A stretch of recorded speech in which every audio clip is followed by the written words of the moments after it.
নমস্কার বন্ধুরা, ইন্দিরা একাদশীর গল্প শ্রবণ করুন।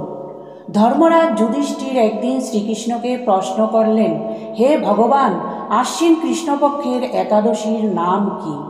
এর পদ্ধতি ও ফল কি? ভগবান বললেন, তুমি খুব মন দিয়ে এই কথা শ্রবণ করো। ভগবান শ্রীকৃষ্ণ বললেন, এই একাদশীর নাম ইন্দিরা একাদশী। এটি পাপ বিনাশকারী এবং পিতৃগণকে অধোগতি থেকে মুক্তি প্রদানকারী। হে রাজন, মনোযোগ দিয়ে এর কাহিনী শুনো। কাহিনীটি শুনলেই মানুষ যজ্ঞের ফল লাভ করে। ইন্দিরা একাদশীর উপবাস অত্যন্ত গুরুত্বপূর্ণ। মনে করা হয় যে এই দিনে ভগবান বিষ্ণুর পূজা এবং এই উপবাসের কাহিনী পাঠ করলে মুক্তি লাভ হয় এবং পিতৃগণ স্বর্গ লাভ করেন। হে রাজন, আপনি মন দিয়ে এর একটি পৌরাণিক কথা শ্রবণ করুন।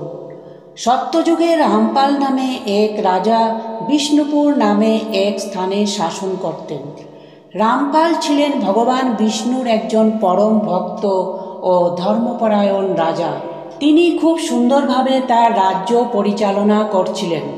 একদিন হঠাৎ দেবর্ষি নারদ তার রাজসভায় আগমন করেন। রাজা দেবর্ষি নারদের যথাযথভাবে অভ্যর্থনা জানিয়ে তার আগমনের কারণ জানতে চান। দেবর্ষি নারদ বললেন যে কিছুদিন আগে তিনি যমলোক গিয়েছিলেন। সেখানে তার দেখা হয় রাজার পিতার সঙ্গে। হে রাজন, আপনার পিতা আপনার জন্য এক বার্তা পাঠিয়েছেন। তিনি বলেছেন, জীবদ্দশায় একাদশীর উপবাস ভঙ্গ হয়ে যাওয়ার কারণে তিনি এখনও মুক্তি পাননি এবং তাকে যমলোকেই থাকতে হচ্ছে।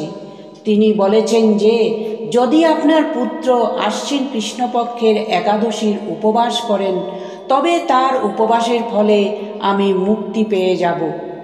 নারদ মুনির কথা শুনে রাজা রামপাল উপবাসের পদ্ধতি জানতে চাইলেন এবং উপবাস করার সংকল্প করলেন। রাজা আশ্বিন কৃষ্ণপক্ষের একাদশী তিথিতে যথাযথভাবে উপবাস পালন করলেন।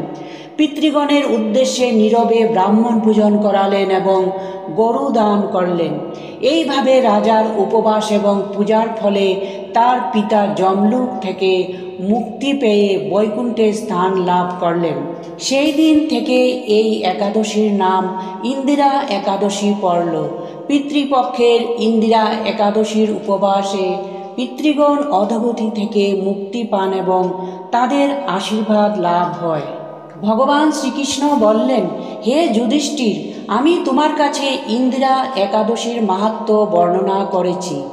এই পাঠ এবং শ্রবণ মানুষকে সকল পাপ থেকে মুক্তি দেয় এবং সকল প্রকার ভোগ করে মনুষ্য বৈকুণ্ঠে পৌঁছায়। শুধু তাই নয়, এই উপবাস পিতৃদোষ দূর করে এবং পিতৃগণকে মুক্তি প্রদান করে। শাস্ত্রমতে একাদশীর উপবাস জন্ম মৃত্যুর বন্ধন থেকে মুক্তি দেয়।